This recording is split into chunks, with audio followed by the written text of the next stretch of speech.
In recent years, the state-run Anti-Corruption Bureau, SCB, said there have been efforts to slow down the rise of corruption in the country. Some of the efforts involve other agencies, such as the National Anti-Corruption Strategy and the Financial Crimes Court. But according to the Anti-Corruption Bureau, corruption is still on the rise in the country.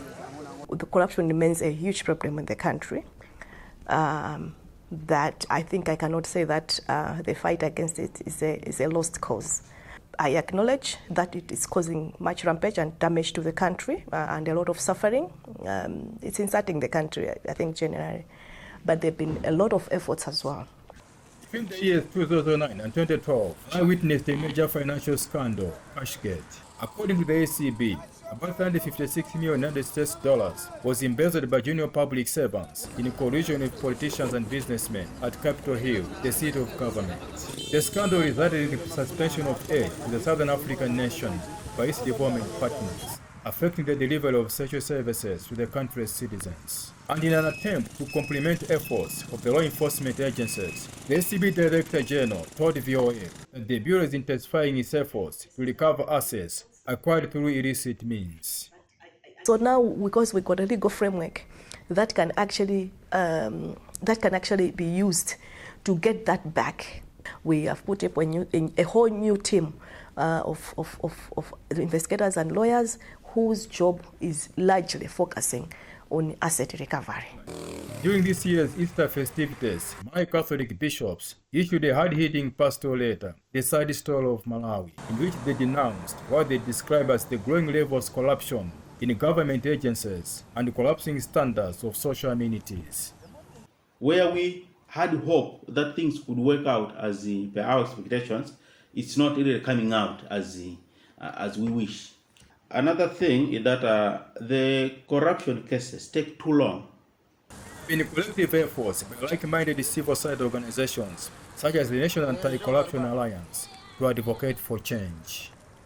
We have also made the Anti-Corruption Bureau powerless, and it's not independent because as it stands now, the president remains the firing and the hiring authority.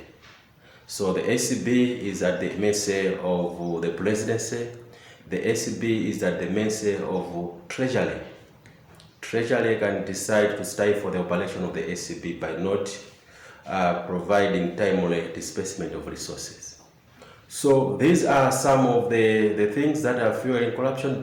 This year marks 25 years since the establishment of the National Anti-Corruption Bureau. Its Director General says that over the years, significant efforts have been made to enhance the agency's independence from any political interference. We are not perfect, but I think we have tried. It doesn't happen in so many jurisdictions. I think I need to say that, but we've managed to do it here.